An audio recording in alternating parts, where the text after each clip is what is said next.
अस्सलाम वालेकुम students. Hello.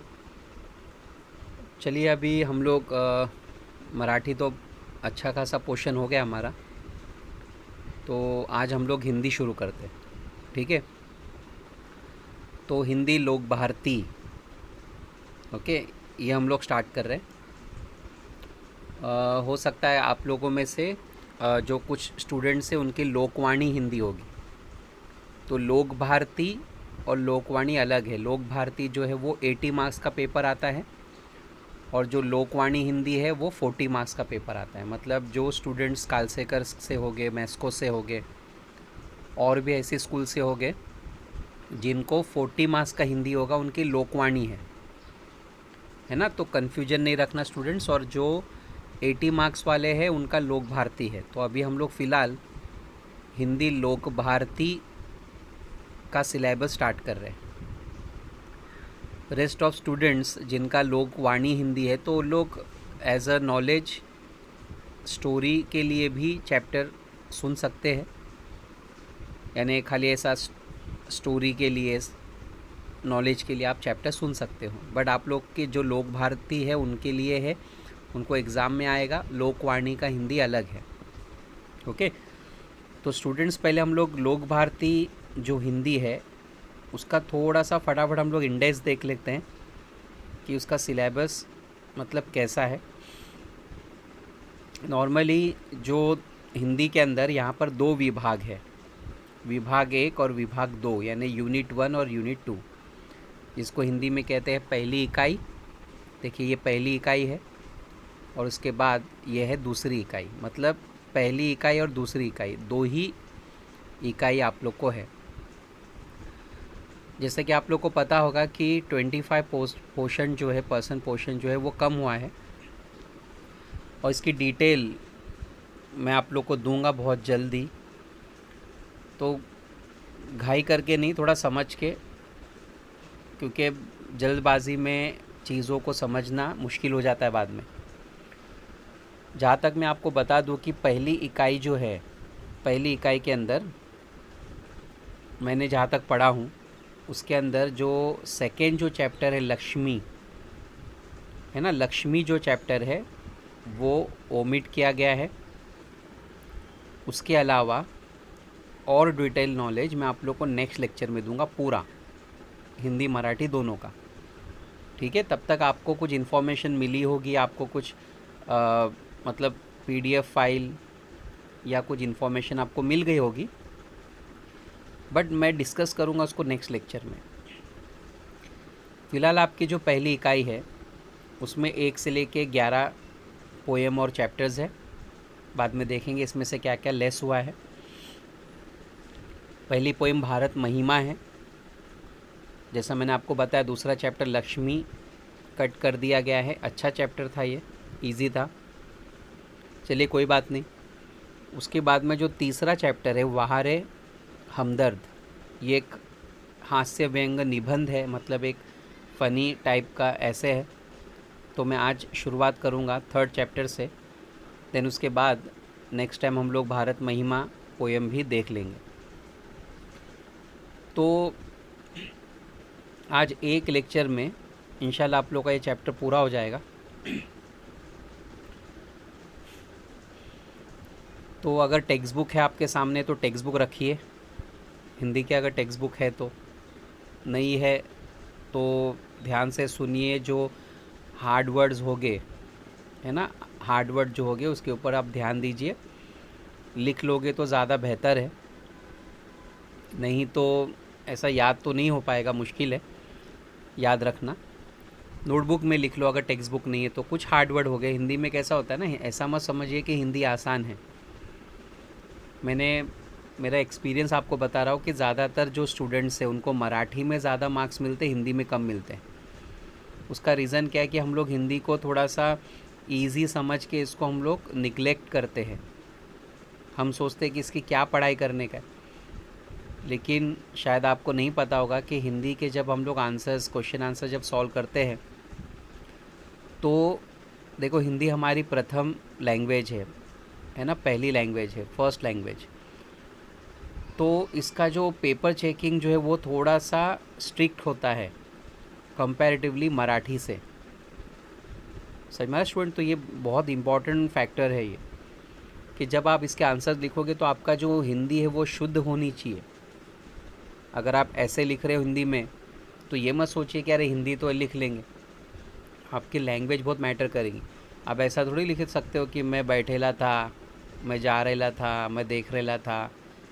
ये हमारी डे टू डे लाइफ है, ये हम इसको इस तरह से नहीं लिख सकते। हमारी लैंग्वेज शुद्ध होनी चाहिए हिंदी में। तो इसलिए मैं कह रहा हूँ कि हिंदी की बहुत प्रैक्टिस करना, इसकी कृति की प्रैक्टिस करना। बहुत ही लेंदी है हिंदी, लेंदी हिंदी है ना। आप देखोगे तो जब हिंदी का पेपर सॉल्व करोगे आप, तो 3 घंटे भी आपके लिए कम है। मैं बता रहा हूँ ना, आप कंपेयर करो मराठी से, हिंदी लेंदी है बहुत। तो स्टूडेंट्स हिंदी में भी कॉन्सेंट्रेट कीजिए, इसे आसान मत समझिए। ऐसा नहीं मैं कह रहा हूँ कि आसान नहीं है, बट आसान इतना भी मत समझिए कि इसकी प्रैक्टिस आप बंद कर दो। कई स्टूडेंट लोग के जो बोर्ड का जो परसेंटेज है वो हिंदी की वजह से ड्रॉप हो गया है। रीज़न कि उन लोगों ने प्रैक्टिस नहीं की, उन्होंने सोचा कि हम कर लेंगे एग्ज़ाम में। तो बस इस बात को मेरे हमेशा ध्यान में रखना। तो वहाँ रे हमदर्द, ये जो चैप्टर है ये एक फ़नी चैप्टर है। हमदर्द का मतलब क्या होता है? हमदर्द दवाई का भी नाम है, ब्रांड का नाम है हमदर्द, तो वो नहीं। हमदर्द मतलब जैसे कि फॉर एग्ज़ाम्पल अगर हम बीमार हो गए, अल्लाह ना करे अगर हम बीमार हो गए, तो हमें जो लोग मिलने के लिए आते हैं, जो हमारे साथ हमदर्दी जताते हैं, उन हमदर्दी जताने वालों को कहा जाता है हमदर्द, है ना। चलिए इसका पहले हम लोग परिचय देख लेते हैं। परिचय के अंदर तो देखो, पहले जो राइटर उनके बारे में दिया है, इससे बेहतर है कि पहले हम लोग गद्य संबंधी, गद्य मतलब चैप्टर, चैप्टर से रिलेटेड, समझ में आ रहा है मैं कहाँ पढ़ा रहा हूँ? देखो ये वाला पार्ट। तो गद्य संबंधी प्रस्तुत हास्य व्यंग, प्रस्तुत मतलब दिया गया, हास्य व्यंग, हास्य मतलब फनी, कॉमेडी, निबंध में इस टाइप ऑफ ऐसे, ये एक ऐसे है, एक निबंध है। दुर्घटना के माध्यम से, दुर्घटना किसी एक्सीडेंट के माध्यम से, ज़रिए से विनोद को, मजाक को बड़े ही रोचक ढंग से व्यक्त किया है, बड़े ही मज़ेदार तरीके से डिस्क्राइब किया है। हमदर्दी भी कभी कभी किस तरह पीड़ादायी बन जाती है, तो लोगों की हमदर्दी भी कभी कभी तकलीफ़ वाली बन जाती है, ये बहुत ही सुंदर तरीके से दर्शाया है। तो कभी कभी क्या होता है, लोगों की हमदर्दी भी हमारे लिए परेशानी का कारण बनती है, और इसी बात को यहाँ पर बहुत ही ब्यूटीफुल तरीके से डिस्क्राइब किया है। तो आई होप आपको ये परिचय समझा है चैप्टर का, क्योंकि कैसा है ना, चैप्टर का परिचय थोड़ा सा आप समझ लोगे ना, तो फिर बाद में समझ में आ जाएगा कि भाई हाँ हमको चैप्टर में क्या पढ़ना है। अंडरस्टूड? तो चलिए अभी हम लोग अपने चैप्टर को शुरू करते हैं। तो जैसा आपको समझ में आया है कि राइटर पे क्या बोल रहा है कि कभी कभी किसी का हमदर्दी जताना कैसे प्रॉब्लम क्रिएट होती है। ओके, चलिए ध्यान दीजिए। उस दिन जब मैं, राइटर अपने ऊपर लेकर ये चैप्टर लिख रहा है कि उस दिन जब मैं पूंजीवादी और समाजवादी अर्थव्यवस्था पर, राइटर कह रहा है कि एक दिन मैं पूंजीवादी और समाजवादी, देखो दोनों बहुत ही डिफरेंट वर्ड्स है। पूंजीवादी और समाजवादी अर्थव्यवस्था, पूंजीवादी अर्थव्यवस्था पहले हम लोग समझते हैं। पूंजीवादी अर्थव्यवस्था, पूंजीवादी अर्थव्यवस्था को हम लोग इंग्लिश में कह सकते हैं capitalist economy. Okay, capitalist economy, यानी ये वो इकोनॉमी होती है जो अमीर लोगों के हाथों में होती है, जो पैसे वालों के हाथों में होती है। मतलब समझो, हमारी इकोनॉमी जब पैसे वालों के हाथों में होगी यानी बहुत सारे चीज़ें वही चलाएंगे, तो उसको कहते हैं पूंजीवादी अर्थव्यवस्था। आ रहा समझ में? आई होप आपको समझ में आया। पूंजीवादी अर्थव्यवस्था यानी कैपिटलिस्ट इकोनॉमी। और दूसरा दिया है समाजवादी। अब समाज से आपको समझ में आता है समाज के हित के लिए, समाज के लोग, या हम कह सकते हैं कि ऐसा रिप्रेजेंटेटिव है ना, जो अब इसको हम कहेंगे सोशलिस्ट इकोनॉमी, जो समाज के लिए काम कर रहा हूँ, जो समाज के लिए अर्थव्यवस्था चला रहा हूँ, यानी कि ऐसा पर्सन जो समाज के लिए अर्थव्यवस्था चला रहा हूँ। तो दोनों में फ़र्क है। पूंजीवादी मतलब कैपिटलिस्ट और समाजवादी मतलब सोशलिस्ट। ओके।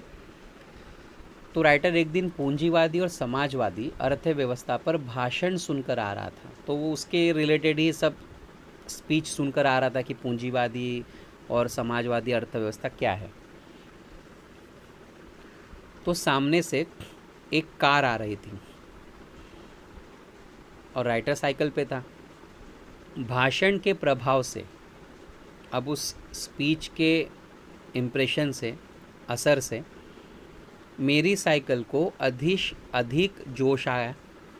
अब मेरी जो साइकिल उसको अचानक से जोश आ गया, या कार को गुस्सा अधिक आया, या पता नहीं कि कार को गुस्सा आया, यह मैं निश्चित रूप से नहीं कह सकता। अब मैं ये परफेक्टली तो नहीं कह सकता कि साइकिल को मेरे गुस्सा आया कि सामने से आने वाली कार को, किंतु मेरी साइकिल और वह कार जब करीब करीब आए तो दो विरोधियों की तरह एक दूसरे को घृणा की नज़रों से देखते हुए आपस में जा भिड़े। घृणा की नज़रों से, घृणा की नज़रों से मतलब एकदम बोलते ना गुस्से से, और एक दूसरे से बोलते ना घृणा रखना, एक दूसरे से जलन रखना। तो अब देखो यहाँ पे समझ में आ रहा है पूंजीवादी समाजवादी। तो राइटर ऐसा कह रहा है कि वो भाषण सुनकर ऐसा लगा कि मेरी पता नहीं साइकिल को गुस्सा आ गया या कार को, दोनों एक दूसरे के सामने आ गए, और जैसे कि दो लोग आपस में भिड़ जाते हैं वैसा ये दोनों एक दूसरे से भिड़ गए।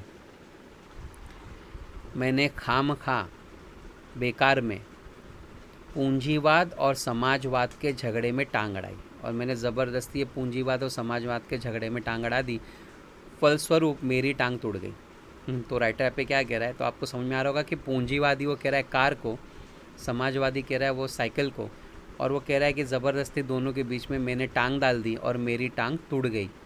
आपको समझ में आ रहा होगा यहाँ पे कहने का तरीका थोड़ा सा मजाकिया है। कहने का मतलब राइटर का यही था कि उस एक्सीडेंट में उसकी टांग टूट गई। आई होप आपको समझ में आ रहा है। हाँ? दुर्घटना के बाद, एक्सीडेंट के बाद आज भी इंसानियत कायम है और आज भी ह्यूमैनिटी है दुनिया में। ये सिद्ध करने के लिए कुछ लोग मेरी तरफ दौड़े, कुछ लोग मेरी तरफ भागते हुए आए। अच्छी बात है।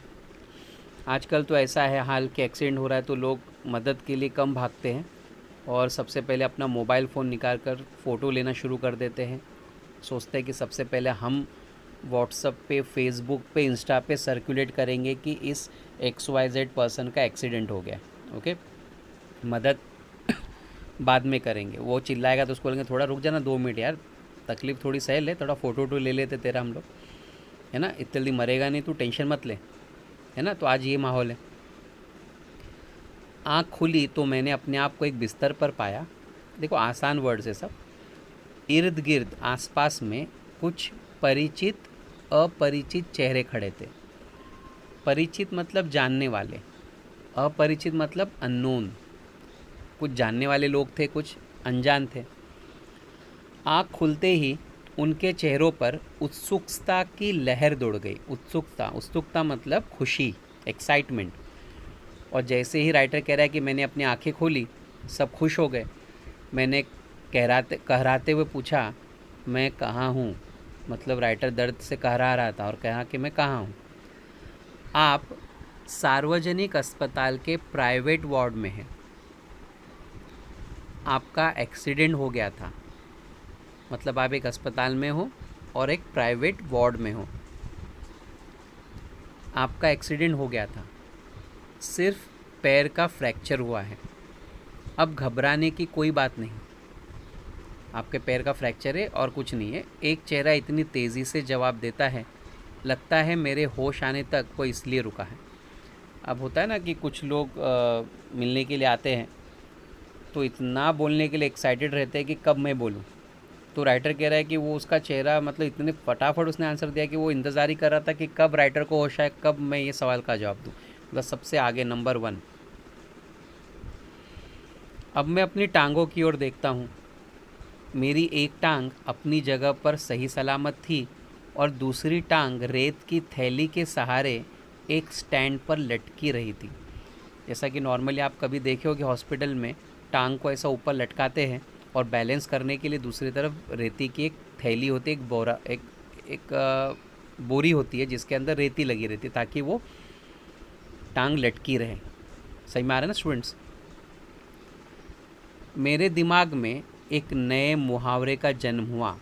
मुहावरा, फ्रेज़, टांग का टूटना, यानी सार्वजनिक अस्पताल में कुछ दिन रहना। सार्वजनिक अस्पताल का ख्याल आते ही मैं काँप उठा, क्योंकि सार्वजनिक अस्पताल अब कैसा है कि जो गवर्नमेंट जो हॉस्पिटल्स होते हैं, तो राइटर कह रहा है कि मेरा सार्वजनिक अस्पताल का नाम आते ही मैं काँप गया, डर गया। अस्पताल वैसे एक ख़तरनाक शब्द होता है। अगर ऑलरेडी हॉस्पिटल एक बहुत ही डेंजर वर्ड है, फिर यदि उसके साथ सार्वजनिक शब्द चिपका हो तो समझो आत्मा से परमात्मा के मिलन होने का समय आ गया। अब ऊपर से गवर्नमेंट हॉस्पिटल, सोचो अब राइटर क्या कह रहा है कि अस्पताल से तो ऐसे ही डर लगता है, ऊपर से अगर सार्वजनिक अस्पताल हो, अगर ये गवर्नमेंट हॉस्पिटल हो, तो समझो आत्मा से परमात्मा के मिलन होने का, मतलब हमारी जो आत्मा है वो खुदा से मिलने का, भगवान से मिलने का समय आ गया। मतलब आप समझ में आ रहा है राइटर को यहाँ पे क्या बताना। आप भी इससे बहुत ही वेल नोन हो गए कि गवर्नमेंट हॉस्पिटल में जाना थोड़ा सा डर लगता है। देखा जाए तो गवर्नमेंट हॉस्पिटल लोगों की फैसिलिटीज़ के लिए होते हैं, लेकिन वहाँ का जो आप कभी अगर विज़िट किए होंगे तो आपने देखा होगा कि प्राइवेट हॉस्पिटल और गवर्नमेंट हॉस्पिटल में ज़मीन आसमान का फ़र्क है। हमारे यहाँ के गवर्नमेंट हॉस्पिटल में जाने से राइटर कह रहा है कि डर लगता है, नाम सुनकर ही डर लगता है, जो कि ऐसा नहीं होना चाहिए। लोगों की फैसिलिटी वहाँ पे होनी चाहिए। आप किसी गवर्नमेंट हॉस्पिटल में जाके विज़िट करो, वहाँ पे फैसिलिटीज़ बहुत कम है। वहाँ पे आप देखोगे तो पेशेंट परेशान है ना, बहुत पेशेंट्स है, डॉक्टर्स कम है। अब उसमें डॉक्टर्स की भी कुछ गलती नहीं है, बहुत पेशेंट के ऊपर कम डॉक्टर अपॉइंट किए जाते हैं। कुछ जगह पर डॉक्टर्स भी ईमानदार है, कुछ जगह पर डॉक्टर्स की भी गलती है। तो राइटर तो सीधे सीधे कह रहा है कि भाई अगर सार्वजनिक है तो मैं समझो मेरी आत्मा गॉड को मिलने के लिए तैयार है, मतलब अब मेरा बचना नामुमकिन है। तो कुछ तो सोच के राइटर ने बोला होगा। हालात बहुत ख़राब है गवर्नमेंट हॉस्पिटल के, है ना। प्राइवेट में इंसान जाए तो लाखों रुपए लग जाते हैं। अब मुझे यूँ लगा कि मेरी टांग टूटना मात्र एक घटना है, ये एक इंसिडेंट है, और सार्वजनिक अस्पताल में भर्ती होना दुर्घटना। देखो कितने बहुत ही अच्छे तरीके से राइटर ने कहा है कि टांग टूटना एक इंसिडेंट है, ये सार्वजनिक अस्पताल में भर्ती होना ये सबसे बड़ा एक्सीडेंट है। मतलब राइटर सीधे सीधे गवर्नमेंट हॉस्पिटल में एडमिट होने के लिए कह रहा है कि ये एक बहुत बड़ा एक्सीडेंट है। टांग से ज़्यादा फिक्र मुझे उन लोगों की हुई जो हमदर्दी जताने मुझसे मिलने आए। अब कुछ लोग पहुंचते हैं हमदर्दी जताने के लिए, ये मिलने जुलने वाले कई बार इतने अधिक आ जाते हैं और कभी कभी इतना परेशान करते हैं कि मरीज़ का आराम हराम हो जाता है। अब कभी कभी हमको अच्छा भी लगता है कि कभी कभी तो कुछ लोग देखो ऐसा सोचते हैं कि हम बीमार हो जाए, लोग हमें मिलने आए, इसमें भी एक मज़ा है। ख़ास करके बच्चों को ऐसा लगता है कि हम घर में बेड रेस्ट करें और मेहमान हमसे मिलने और साथ में कुछ ना कुछ खाने पीने का सामान लेकर आए। तो बच्चों को कोई मिलने आता तो पहली नज़र उनके हाथों पे होती है कि ये कुछ खाने वाने के लाया क्या नहीं इसने, नहीं लाया तो दिल में बता रहा है क्या अंकल यार ऐसे आ गए तुम, कुछ लाए भी नहीं, है ना। लेकिन कभी कभी ये मिलने के लिए जो आए हुए लोग होते हैं ना, इतने बार इतनी ज़्यादा परेशान करते हैं कि जो पेशेंट होता है वो परेशान हो जाता है। अब डॉक्टर कहता है कि इन्हें आराम की ज़रूरत है, उससे ही बुलवाते, बोलना क्या हुआ बोलना क्या हुआ, बोल कुछ तो बोल बे। अब वो बोलता है बे बोलने के लिए मना क्या रे, वटा बोले कुछ तो बोल। जिसकी मरीज़ को ख़ास ज़रूरत होती है, आराम की ज़रूरत होती है, जनरल वार्ड का तो एक नियम होता है कि आप मरीज़ को एक निश्चित समय पर ही तकलीफ़ दे सकते हैं, निश्चित समय फिक्स। किंतु प्राइवेट वार्ड ये तो खुला निमंत्रण है मेरे परिचितों, जानने वालों, रिश्तेदारों, मित्रों, आओ जब जी चाहे आओ, चाहे जितनी देर रुको, समय का कोई बंधन नहीं, अपने सारे बदले लेने का यही वक्त है। बदले का बदला और हमदर्दी की हमदर्दी, यानी बदले का बदला भी हो जाएगा और हमदर्दी भी दिखा देंगे। तो प्राइवेट वार्ड तो जैसे कहता है कि आओ मिलो मुझसे, बिंदास इससे मिलो, दिन रात कभी भी आओ। मिलने वालों का ख्याल आते ही लगा मेरी दूसरी टांग भी टूट गई। मुझसे मिलने के लिए सबसे पहले वे लोग आए जिनकी टांग या कुछ और टूटने पर मैं कभी उनसे मिलने गया था। मानो वो इसी दिन का इंतज़ार कर रहे थे कि कब मेरी टांग टूटे और कब वे अपना एहसान चुकाएं। तो राइटर कह रहा है कि कुछ लोग को मैं मिलने गया था जब उनकी टांग टूटी थी, तो वो लोग भी आ गए। वो तो इंतज़ार कर रहे होंगे कि नहीं इसकी टांग टूटेंगी तभी हम जाएंगे। हाथ टूटता तो लोग नहीं आते थे, नहीं ये हमारे टाइम टांग टूटने के टाइम आया था, हाथ टूटने के टाइम नहीं आया था। तो जब इसकी टांग टूटेगी तो दुआ मांग रहे होगे जल्दी से इसकी टांग टूट जाए तो हम भी इसके आके देखें तो हमारा एहसान भी चुका दे। इनकी हमदर्दी में ये बात खास छिपी रहती है कि देख बेटा, वक्त सब पर आता है। दर्द के मारे तो मरीज़ को वैसे ही नींद नहीं आती, तकलीफ़ होती तो नींद नहीं आती, यदि थोड़ी बहुत आ भी जाए तो मिलने वाले जगा देते हैं। अब समझो मरीज़ सो गया है, अब भी नींद लगी है, उतने में कोई आ गया और उठा दे, अरे उठना, ख़त्म, नींद गई। खास करके वे लोग जो सिर्फ औपचारिकता निभाने आते हैं। औपचारिकता का मतलब क्या होता है, फॉर्मेलिटी, है ना।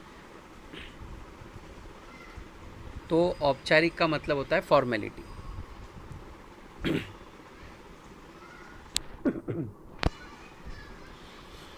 इन्हें मरीज से हमदर्दी नहीं होती, ये सिर्फ सूरत दिखाने आते। कुछ लोग होते हैं ना जो बस आते हैं सूरत दिखाने, खाली बस देख ले, और जानबूझ के सामने सामने आते हैं, सलाम करते थे, नमस्कार करते रहते, बस वो देख लेना, ख़त्म, अरे देख लेना मतलब मैं आ गया था।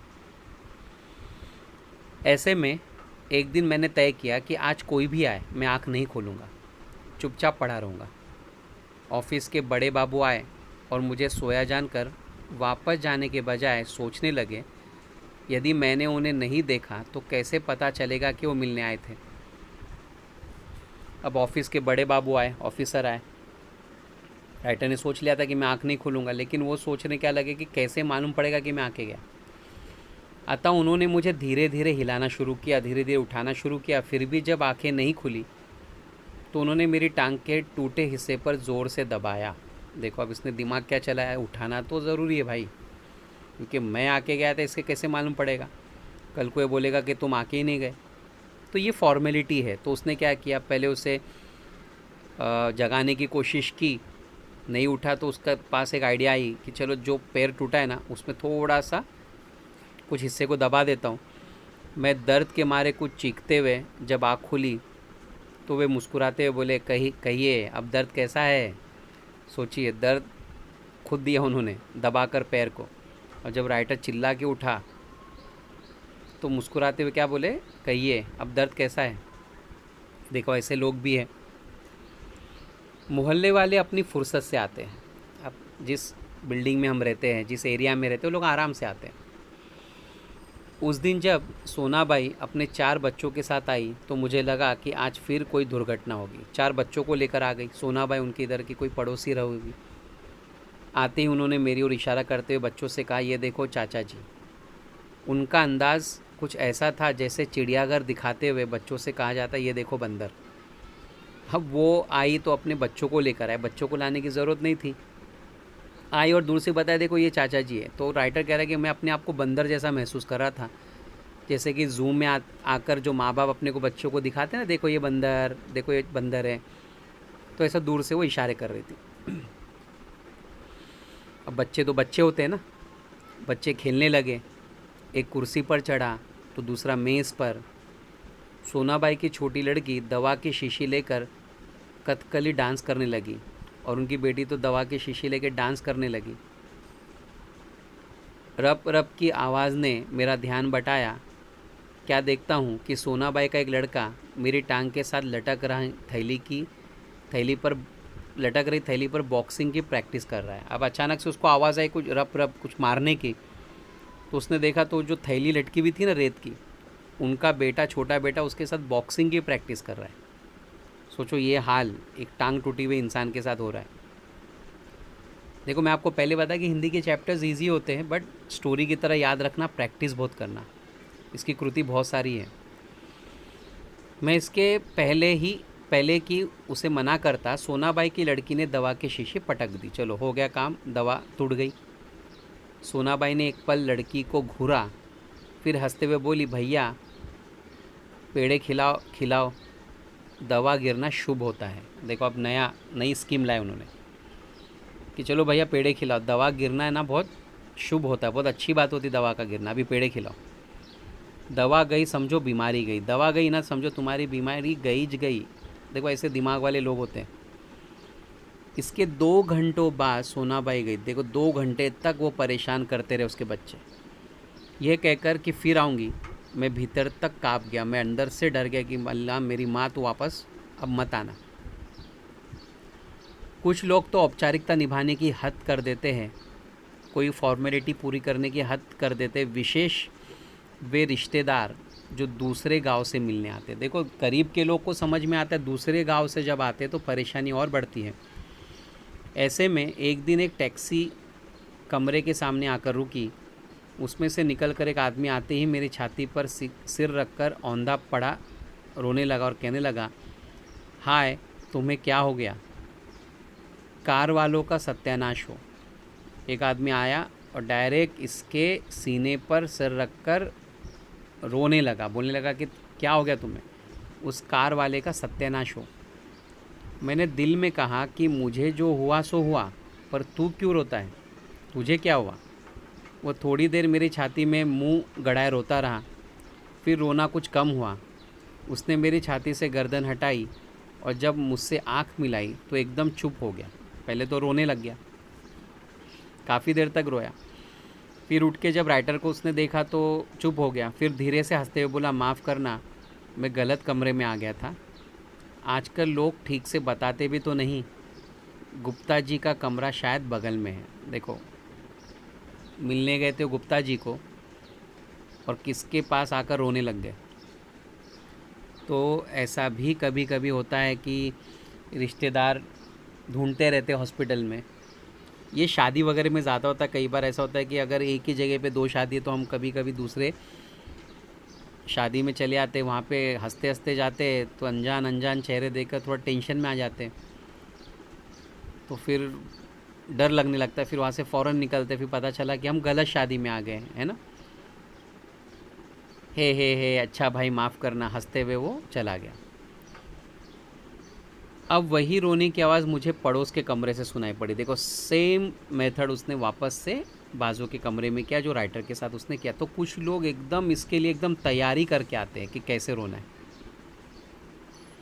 मुझे इस आदमी से अधिक गुस्सा अपनी पत्नी पर आया, क्योंकि इस प्रकार रोता देख पत्नी ने उसे मेरा रिश्तेदार या करीबी मित्र समझकर टैक्सी वाले को पैसे भी दे दिए थे। अब राइटर कह रहा है कि सबसे ज़्यादा मज़ा मतलब गुस्सा तो मुझे अपनी वाइफ पर आया कि उसने जब देखा कि ज़ोर ज़ोर से रो रहा है तो उसको लगा कि शायद इनके दोस्त है, रिश्तेदार है। तो टैक्सी में जो आया ना, टैक्सी का पैसा इसकी पत्नी ने दे दिया था। उसके तो मज़े हो गए। हमदर्दी जताने वालों में वे लोग ज़रूर आएंगे जिनकी हम सूरत भी नहीं देखना चाहते। अब बात कर रहा राइटर उन लोगों की जिनसे हम नफ़रत करते हैं, जिनसे हमारा झगड़ा हो गया हो या जो भी है। हमारे शहर में कवि है श्री लपकानंद, देखो नाम भी क्या है, लपकानंद। उनकी बेतुकी कविताओं से सारा शहर परेशान है। बेतुकी कविताएं लिखते, फालतू कविताएं लिखते लपकानंद, पूरा शहर परेशान है इनकी पोएम से। मैं अक्सर उन्हें दूर से देखते ही भाग खड़ा होता हूँ। कुछ लोग होते हैं ना जिनको देखकर हम दूर से भाग जाते हैं, क्योंकि मालूम है अगर ये मिलेगा तो बहुत पकाएगा। तो अगर वो ये रास्ते से आ रहा है तो हम दूसरे रास्ते से आते हैं, और अगर हम सामने से गए तो हमारा मुंह ऐसा आड़ा टेढ़ा करते थे कि वो पहचान ही नहीं कि हम कौन है। ओके, जानता हूँ जब भी मिलेंगे 10-20 कविताएं पिलाए बिना नहीं छोड़ेंगे, यानी सुनाए बिना नहीं छोड़ेंगे। एक दिन बगल में झोला दबाए आ पहुँचे, अब आ गए ये भी। आते ही कहने लगे, मैं तो पिछले 4-5 दिनों से कवि सम्मेलनों में अति व्यस्त था। कवि सम्मेलन मतलब जो पोएट लोगों का जो सम्मेलन होता है, जहाँ पे उनको एक प्रोग्राम रखा जाता है, वो कह रहा है कि उसमें मैं अति व्यस्त था, बहुत बिजी था। सच कहता हूँ कसम से, मैं आपके बारे में ही सोचता रहा। रात भर मुझे नींद नहीं आई, और हाँ, रात को इसी संदर्भ में कविता बनाई। देखो अभी भी उसको कविता ही चिपकानी थी। ये कहकर झोले में से डायरी निकाली और लगे सुनाने। असम की राजधानी है शिलोंग। आसाम की राजधानी है शिलोंग। राजधानी मतलब कैपिटल शिलोंग है। मेरे दोस्त की टूट गई टांग। असम की राजधानी शिलोंग, मेरे दोस्त की टूट गई टोंग नहीं बोला उसने, टांग। मोटर वाले तेरी ही साइड थी रॉन्ग। अब देखो कहाँ पे क्या मैच हो रहा है, ऐसा बोला होगा ना उसने। असम की राजधानी है शिलोंग, मेरे दोस्त की टूटी है टोंग, मोटर वाले तेरी ही साइड थी रॉन्ग। कविता सुनाकर वे मुझे ऐसे देख रहे थे मानो उनकी एक आँख पूछ रही हो, कहो कविता कैसी रही, और दूसरी आँख पूछ रही हो, बोल बेटा अब भी मुझसे भागेगा। मैंने जल्दी से चाय पिलाई और फिर कविताएं सुनाने का वादा कर बड़ी मुश्किल से विदा किया। अब राइटर को मालूम था कि इनको कैसे भगाना है, तो चाय मंगवाई, पिला दी और बहुत ही मुश्किल से उन्हें वहाँ से विदा किया, ये एहसास दिलाकर कि मैं आपकी कविता फिर ज़रूर सुनूंगा। अब मैं रोज़ ईश्वर से प्रार्थना करता हूँ कि हे ईश्वर, अगर मुझे मेरी दूसरी टांग भी तोड़नी हो तो ज़रूर तोड़, मगर कृपा कर उस जगह तोड़ना जहाँ मेरा कोई भी परिचित ना हो, कोई जानने वाला ना हो, क्योंकि बड़े बेदर्द होते ये हमदर्दी जताने वाले। समझ में आया चैप्टर राइटर, स्टूडेंट्स, आपको चैप्टर समझ में आया? आई होप ये चैप्टर बहुत अच्छे से आपको समझ में आया है। बहुत ही इंटरेस्टिंग, बहुत ही थोड़ा सा फ़नी टाइप चैप्टर था, तो इसलिए मैंने आज शुरू भी किया था कि थोड़ा सा मराठी पढ़ रहे थे कई दिनों से, तो सोचा कि चलो ना हिंदी शुरू कर दें। थोड़ा सा इसका हम लोग एक वो देख लेते हैं कि कुछ यहाँ पर वो होते हैं ना, कुछ लिखने के लिए, प्रैक्टिस के लिए होता है। देखो ये श्रवणीय है, सुनना। सार्वजनिक अस्पताल में जाकर किसी मरीज़ से उसके अनुभव सुनिए। आप किसी सार्वजनिक गवर्नमेंट हॉस्पिटल में जाइए और मरीज़ से उसके एक्सपीरियंस सुनिए और अपने शब्दों में सुनाइए। बहुत ही बुरे हाल वाले सुनाई देंगे आपको। पढ़ने के लिए क्या है? पढ़ने के लिए अस्पताल में लगे सूचना फलक। अस्पताल में देखो बहुत सारे बोर्ड लगे रहते हैं। विज्ञापनों को पढ़िए, वहाँ पे एडवर्टीजमेंट्स भी होती है, तथा कक्षा में चर्चा कीजिए और उसके बारे में डिस्कस कीजिए। ये लिखने के लिए क्या है? सुनने के लिए वो था, पढ़ने के लिए था, लिखने के लिए क्या है? रक्त बैंक के कार्य, ब्लड बैंक के कार्य तथा रक्तदान कार्यक्रम के बारे में, ब्लड डोनेशन प्रोग्राम के बारे में जानकारी इकट्ठा करके अपनी कॉपी में लिखिए। यानी ब्लड डोनेशन क्या होता है, कैसे किया जाता है, ये सब। संभाषणीय, कॉन्वर्जेशन, बातचीत के लिए किसी सार्वजनिक या ग्राम पंचायत की सभा में, किसी पब्लिक है ना प्लेस, या ग्राम पंचायत होता है गांव में, वहाँ की मीटिंग में अंगदान के बारे में अपने विचार प्रस्तुत कीजिए। अंगदान यानी ऑर्गन डोनेशन करने के बारे में अपनी बात रखी है ऑर्गन्स डोनेट करने के बारे में। ठीक है स्टूडेंट्स, तो अब हम थोड़ा सा इसका स्वाध्याय देख लेते हैं।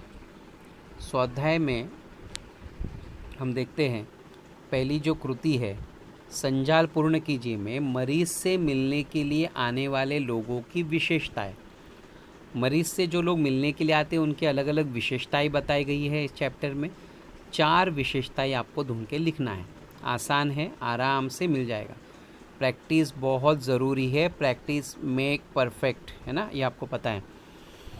उसके बाद में अंतर स्पष्ट कीजिए। प्राइवेट अस्पताल, सार्वजनिक अस्पताल, प्राइवेट हॉस्पिटल और सार्वजनिक गवर्नमेंट हॉस्पिटल में फ़र्क। पहला फ़र्क बताना है, फिर प्राइवेट वार्ड, जनरल वार्ड का फ़र्क। मतलब आप आराम से बता सकते हो कि प्राइवेट अस्पताल और गवर्नमेंट हॉस्पिटल में क्या फ़र्क है। प्राइवेट हॉस्पिटल्स अच्छे होते हैं लेकिन बिल बहुत होता है, गवर्नमेंट हॉस्पिटल में बिल बहुत कम आता है लेकिन फैसिलिटीज़ नहीं होती। तो आप सोच समझ कर लिखिएगा, लिख सकते हो आप लोग स्टूडेंट्स। आकृति में लिखिए, अस्पताल में आए सोनाबाई के बच्चों की शरारतें।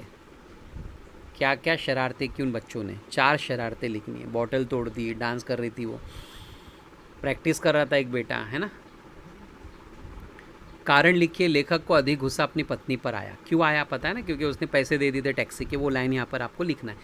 ये सेंटेंस लिखने का, फिर आगे लाइन को कंटिन्यू करने का और इसके नीचे अंडरलाइन करने का। लेखक कहते हैं कि मेरी दूसरी टांग उस जगह तोड़ना जहाँ कोई परिचित ना हो, क्योंकि राइटर परेशान हो गया था परिचित लोगों से, है ना। उसके बाद में 5th क्वेश्चन है, शब्द समूह के लिए एक शब्द, वह स्थान जहाँ अनेक प्रकार के पशु पक्षी रखे जाते हैं, जिसको हम इंग्लिश में जू कहते हैं, और उसके लिए हिंदी वर्ड इस चैप्टर में आया है ना। उसके बाद जहाँ मुफ्त में भोजन मिलता है, जहाँ फ्री में खाना मिलता है, उस जगह को क्या कहा जाता है। शब्द बनाइए। देखो, उपसर्ग और प्रत्यय मैं आपको एक सरासरी तौर पे बता देता हूँ, ग्रामर को डिटेल में हमको पढ़ना है। उपसर्ग जो पहले लगता है, प्रत्यय जो बाद में लगता है। जैसे अब दर्द, दर्द बीच में लिखा है, तो दर्द का उपसर्ग ऐसा वर्ड लगा है जो इससे क्या बनेगा, जैसे हम, उपसर्ग मतलब जो पहले लगता है, तो हम लगा दे तो क्या बनेगा, हम दर्द। प्रत्यय बाद में क्या लगाएंगे दर्द के साथ, दर्दनाक, नाक लगा दिए तो क्या बन गया, दर्दनाक। तो हम दर्द, उपसर्ग हम, दर्दनाक नाक, प्रत्यय। समझ रहे हैं ना, उपसर्ग मतलब पहले और प्रत्यय मतलब बाद में। निश्चित का उपसर्ग क्या लगेगा सोचिए, अनिश्चित, है ना। प्रत्यय बाद में,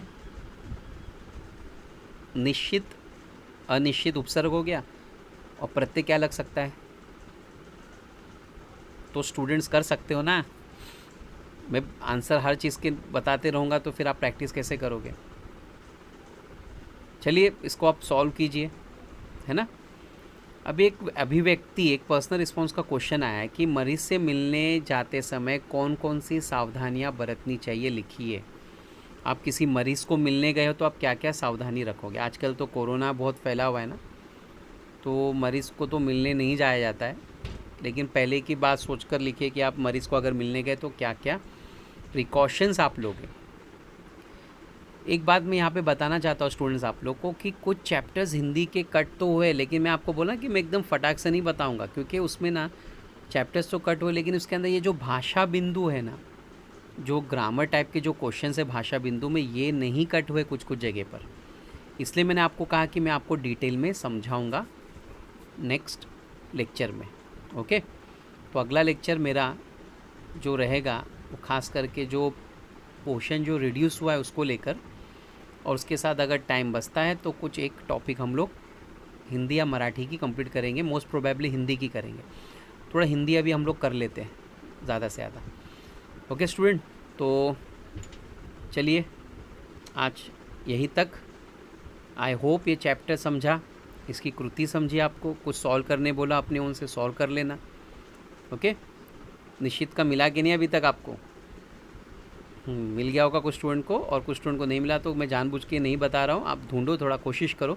उपसर्ग प्रत्यय तो समझ में आ गया ना, तो आप ढूंढ लोगे। Okay, till then bye, take care. Next lecture में मिलते हैं। Okay, bye.